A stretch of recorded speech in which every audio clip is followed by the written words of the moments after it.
2024 లేదా 25లో డిగ్రీ లేదా బీటెక్ చదివారా? సాఫ్ట్వేర్ జాబ్ కోసం ఎదురు చూస్తున్నారా? అయితే కోడ్ జ్ఞాన్ 100 డేస్ కోర్సులో చేరండి, జాబ్ సాధించండి. నమస్తే, వెల్కమ్ టు సుమన్ టీవీ. నేను మీ యాంకర్ శ్రీ. సో మరి జూలై మాస ఫలాలు ఏ విధంగా ఉండబోతున్నాయి అండ్ అలాగే ఏ రాశుల వారు ఎలాంటి జాగ్రత్తలు తీసుకోవాలి, వీటి గురించి ఈరోజు ఇన్ డీటెయిల్గా మనతో షేర్ చేసుకోవడానికి వేదిక ఆస్ట్రాలజర్ ఉమా గారు ఉన్నారు. వారిని అడిగి తెలుసుకుందాం. నమస్కారం ఉమా గారు. నమస్తే అమ్మా. ద్వాదశ రాశుల వారికి ఏ విధంగా ఉంటాయి దాని గురించి మనం తెలుసుకోకన్నా ముందుగా ఈ నెల ఒక గ్రహ సంచారం ఏ విధంగా ఉండబోతుంది? తప్పకుండా అండి. ఈ జూలై మాసానికి సంబంధించి మనం గ్రహాల యొక్క ట్రాన్సిట్స్ ద్వారా గ్రహ సంచారము అనేటువంటిది జూలై మాసంలో ఎలా జరుగుతుందో చూస్తే కనుక శని గ్రహ సంచారము మీనరాశిలో మార్చి 30వ తారీఖు దగ్గర నుంచి శని మీనరాశిలోనే ఉన్నారు. మే 15వ తారీఖు దగ్గర నుంచి గురుగ్రహ సంచారము మిథున రాశిలో సంచారం జరుగుతోంది. మే 22వ తారీఖు దగ్గర నుంచి రాహు కేతుల యొక్క సంచారము, రాహు కుంభరాశిలోను కేతు సింహరాశిలోను సంచారం అనేటువంటిది జరుగుతోంది. అయితే ఈ జూలై మాసంలో ప్రత్యేకంగా మారేటువంటి గ్రహ సంచారములు జూలై 16వ తారీఖు వరకు కూడా మిథున రాశిలో సంచారం చేసేటువంటి రవిగ్రహ సంచారము 16 తర్వాత నుంచి కర్కాటక రాశిలోకి సంచారం జరుగుతోంది. ఈ యొక్క కర్కాటక సంక్రమణము అనేటువంటిది జరగబోతోంది. అయితే మేజర్గా ఈ యొక్క జూలై 27వ తారీఖు వరకు కూడా కుజగ్రహ సంచారము సింహరాశిలో ఉంటే 27వ తారీఖు అంటే నెలాఖరణ కన్యా రాశిలోకి కుజగ్రహ సంచారం రాబోతోంది. అయితే మేజర్గా ఈ జూలై మాసం అంతా కూడా బుధగ్రహ సంచారము కర్కాటక రాశిలోనే సంచారం చేయడం కూడా జరుగుతుంది. దీంతో పాటుగా జూన్ 29వ తారీఖు అంటే ఈ మాసం చివరిలో వృషభ రాశిలోకి శుక్రగ్రహ సంచారం రాబోతోంది. ఆల్మోస్ట్ దరిదాపు జూలై 26వ తారీఖు వరకు కూడా వృషభ రాశిలోనే శుక్రుడు ఉంటారు. 26వ తారీఖు దాటిన తర్వాత మిథున రాశిలోకి శుక్రుడు వెళ్ళడం జరుగుతోంది. ఈ విధంగా ఈ జూలై మాసంలో ఈ చంద్రగ్రహ సంచారము అనేటువంటిది నడుస్తూనే ఉంటుంది. కాబట్టి ఈ విధంగా ఈ జూలై మాసంలో గ్రహ సంచారములు అనేటువంటివి నడుస్తున్నాయమ్మా. ఈ జూలై మాసంలో ఈ గ్రహ సంచారాలు అనేటువంటివి ఎలా ఉన్నాయో ప్రధానంగా మనం చూస్తే ప్రతి ఒక్కరూ బాగా గమనించండి. మే 15వ తారీఖు దగ్గర నుంచి గురువు యొక్క సంచారం అనేటువంటిది మిథున రాశిలో సంచారం చేయడం జరుగుతుందమ్మా.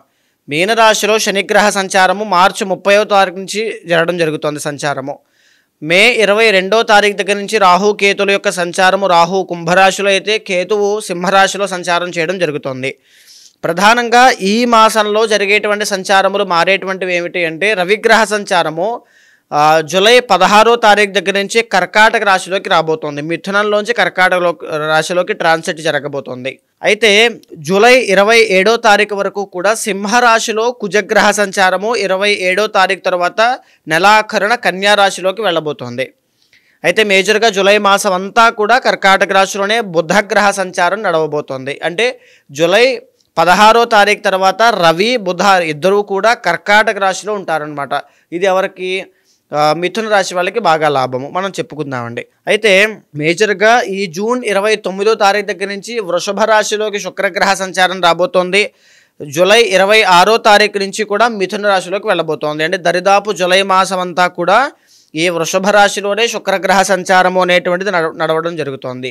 ఈ చంద్రగ్రహ సంచారము అనేటువంటిది నడుస్తూ ఉంటుంది. కాబట్టి ఈ విధంగా జూలై మాసంలో గ్రహ సంచారములు అనేటువంటివి నడుస్తున్నాయమ్మా. జూలై మాసంలో వృశ్చిక రాశి వారికి మనం మాట్లాడుకుంటే ఆర్థిక పరంగా, విద్యాపరంగా, సంతాన పరంగా, విదేశీ పరంగా ఈ నెల యొక్క గ్రహ సంచారం ప్రకారంగా ఎలా ఉండబోతుంది, ఏ విషయాల్లో జాగ్రత్త పడాల్సిన అవసరం ఉందంటారు? తప్పకుండా అండి. వృశ్చిక రాశి వాళ్ళకి ఈ జూలై మాసంలో మనం మాట్లాడుకున్నటువంటి గ్రహ సంచారం ఆధారంగా 3 నుంచి 4 గ్రహాలు బాగా యోగిస్తున్నాయండి. మనం వృశ్చిక రాశిని విశ్లేషణ చేసేటువంటి క్రమంలో ఒక్కొక్క దాన్ని గ్రహాన్ని మాట్లాడుకుంటూ ఈ మాసంలో ఎలా ఉందో చెప్పుకుంటూ వెళ్ళాలంటే ముందుగా రవిగ్రహాన్ని చూస్తే కనుక ఆయన 8, 9 అష్టమ భాగ్యస్థానాల్లో ఆయన సంచారం జరగడం వల్ల వృశ్చిక రాశి వాళ్ళకి అంత యోగ్యమైనటువంటి దశగా వీళ్ళకి లేదు.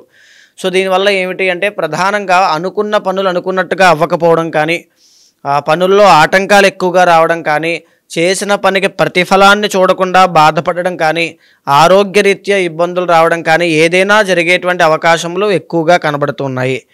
రాజకీయ నాయకులు కూడా ఈ సమయంలో రిస్క్ జోన్లోకి వెళ్లకుండా సేఫ్ గేమ్ ఆడడం చాలా ఇంపార్టెంట్ అని కూడా మరీ చెప్పుకోవచ్చు. ఆరోగ్యం విషయంలో కూడా బాధ్యతగా జాగ్రత్త తీసుకోవాలి.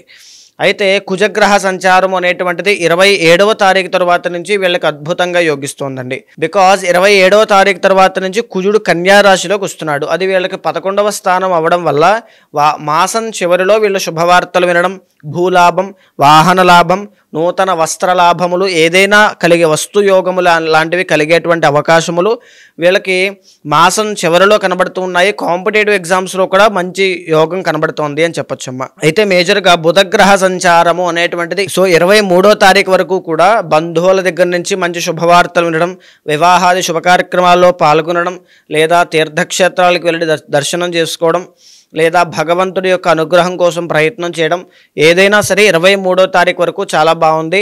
అండ్ స్టాక్స్ కానీ, ఇన్వెస్ట్మెంట్స్ కానీ, షేర్స్ కానీ, ట్రేడింగ్ కానీ ఎవరైనా చేసేవాళ్ళు ఉంటే 23వ తారీఖు వరకు మీరు చాలా బాగా చేసుకోవచ్చు. 23వ తారీఖు దాటిన తరువాత బుధగ్రహ సంచారం బాగా లేదు కాబట్టి సో అంతగా ముందుకు వెళ్ళాల్సినటువంటి అవసరం లేదు, వద్దు, వెళ్ళొద్దు. తరువాత 23వ తారీఖు దాటిన తరువాత నుంచి బంధువుల దగ్గర నుంచి ఏదైనా వైరము రావడము, లేకపోతే కొద్దిగా మందబుద్ధితో ఉండడం వల్ల కొన్ని రాంగ్ డైరెక్షన్లోకి వెళ్ళడం వల్ల డబ్బులు ఏదైనా లాస్ అయ్యేటువంటి అవకాశములు కూడా ఎక్కువగా కనబడుతూ ఉన్నాయమ్మా. చాలా జాగ్రత్తగా ఉండాలి. గురుబలము అనేటువంటిది ప్రస్తుతానికి వీళ్ళకి లేదండి. గురుబలం లేకపోవడం వల్ల ఏంటి, ఎంత ప్రయత్నం చేసినా, ఎంత కష్టపడినా ఆ ఫలితాలు, ఆ డబ్బు అది నిలబడకపోవడం, అప్పులు ఇవే మిగులుతూ ఉంటాయి. ఏమిటి నా పరిస్థితి అనేటువంటి ఒక తీవ్ర దిగ్భ్రాంతి ఆలోచన, ఒక కన్ఫ్యూజన్ స్టేట్లో ఉండే అవకాశాలు ఈ మాసంలో ఎక్కువగా కనబడుతున్నాయమ్మా. కానీ మీరు ఖచ్చితంగా ఏమీ టెన్షన్ పడాల్సిన అవసరం లేదు. రాబోయే మాసాలన్నీ కూడా మీవే, చాలా బాగుంటుంది. అయితే శుక్రుడి యొక్క గతిని కూడా చూస్తే 7వ స్థానంలో శుక్రగ్రహ సంచారం అంత యోగదాయకంగా లేదు అని చెప్పచ్చు. ప్రేమ వ్యవహారాలు, వైవాహిక జీవితము, ఫెర్టిలిటీ ప్రాబ్లమ్స్, సంతాన సమస్యలు ఇవన్నీ కూడా ఇద్దరు మెన్ ఆర్ విమెన్ ఎక్కువగా వచ్చే అవకాశాలు కనబడుతున్నాయి. సినీ నాటక కళారంగాల్లో ఉన్న వాళ్ళకి కానీ ఎవరికైనా కాస్త జాగ్రత్తగా అవకాశం కోసం ఎదురు చూసి వచ్చిన అవకాశాన్ని సద్వినియోగం చేసుకోవాలి అని చెప్పచ్చు. మేజర్గా కోపాన్ని తగ్గించుకోండి, ఎక్కువగా ఆలోచించద్దు, మనోధైర్యాన్ని పెంచుకొని గమ్యం వైపు అడుగులు వేయడం బాగా అలవాటు చేసుకోండి. తరువాత 5వ స్థానంలో శనీశ్వర సంచారం నడుస్తోంది. దీనివల్ల హయ్యర్ ఎడ్యుకేషన్ వెళ్ళాలనుకున్న వాళ్ళకి ఆటంకాలు ఎక్కువగా రావడం, ఫారెన్ ట్రావెల్స్ వెళ్ళాలనుకున్న వాడికి వీసా ఇబ్బందులు రావడం కానీ ఏదైనా ఒకటి కలిగే అవకాశములు, బిహేవియర్లో చేంజెస్ రావడం, నూతన వ్యసనాలు అలవాట్ల లాంటివి అలవాటై ఇబ్బంది పడడం లాంటివి కనబడుతూ ఉన్నాయి. మేజర్గా దశమంలో కేతుగ్రహ సంచారము ఏదైనా ఒక చిన్న జాబ్ కానీ, వ్యాపారాన్ని కానీ దాంట్లో చూసుకుని దాంట్లోనే ఉంటూ చిన్నగా ఏదో ప్యాసివ్ ఇన్కమ్ లాగా ముందుకు వెళ్ళేటువంటి చిన్న చిన్న జాబ్స్, వృత్తుల్లో వెళ్ళే అవకాశాలు కనబడుతూ ఉన్నాయమ్మా. అయితే 4th హౌస్లో రాహు మూలన పెళ్ళైన వాళ్ళైతే వైవాహిక జీవితంలోనూ, పెళ్లి కాని వాళ్ళైతే కుటుంబం దగ్గర నుంచి ఒత్తిడులు, ప్రెషర్స్, ఒడిదుడుకులు ఎక్కువగా చూసే అవకాశాలు ఎక్కువగా కనబడుతున్నాయి. మేజర్గా ఏమిటి అంటే కాస్త మిశ్రమ ఫలితాలన్నీ కూడా ఈ వృశ్చిక రాశి వాళ్ళకి ఈ మాసం కనబడుతున్నాయి. సో జాగ్రత్తలు పాటించాలి, భగవత్ శక్తి కోసం ప్రయత్నం చేయాలి. భగవత్ అనుగ్రహం ఉంటే వితిన్ డేస్లోనే, అంటే ఏ ప్రాబ్లం ఉన్నా సాల్వ్ అయిపోతుంది. పర్సనల్ చార్ట్ బాగుంటే ఖచ్చితంగా వృశ్చిక రాశి వాళ్ళు మంచి స్థాయిలో ఉంటారు. అదేవిధంగా ఏమిటి అంటే ప్రజెంట్ వీళ్ళకి గురుబలము అనేటువంటిది లేకపోవడం వల్ల ప్రధానమైనటువంటి దేవతగా శివుణ్ణి ఆరాధన చేసి దత్తాత్రేయ స్వామి దర్శనం చేసుకుంటే అద్భుతంగా గురుబలం పెరగడం, ఆర్థిక సమస్యల నుంచి బయటికి రావడం, రుణబాధలు తగ్గడం ఇవన్నీ కూడా వితిన్ డేస్లో ఇమీడియట్గా చూస్తారండి. ఏ రోజు వీళ్ళకి బాగా కలిసి వస్తుందంటారు? మంగళవారం వీళ్ళకి చాలా బాగా కలిసి వస్తుందమ్మా. మేజర్గా ఏంటంటే గ్రహాలన్నీ కూడా ప్రతికూలమైన పరిస్థితుల్లో కనబడుతున్నాయి కాబట్టి సుబ్రహ్మణ్య స్వామి యొక్క దర్శనం చేసుకున్నా, లేదా పాదరస గణపతి అనే విగ్రహం ఉంటుంది మూర్తి, ఆ మూర్తికి అభిషేకం చేసినా, లేకపోతే శివాలయానికి వెళ్ళినా, ఏదైనా ఒక ప్రధాన దేవతగా స్వామిని ఆరాధన చేస్తే ఫాస్ట్గా ఉన్నటువంటి సమస్యల నుంచి బయటపడేటువంటి అవకాశం కనబడుతోంది. దీంతో పాటుగా వీళ్ళకి కలిసి వచ్చేటువంటి రంగు ఏమిటి అని అంటే ప్రధానంగా లేత పచ్చ రంగు, లేత ఆకుపచ్చ రంగు అనేటువంటిది 23వ తారీఖు వరకు బాగుంటుంది. 23వ తారీఖు దాటిన తర్వాత నుంచి రెడ్ కలర్ చాలా బాగా కలిసి వచ్చేటువంటి అవకాశములు కనబడుతున్నాయి.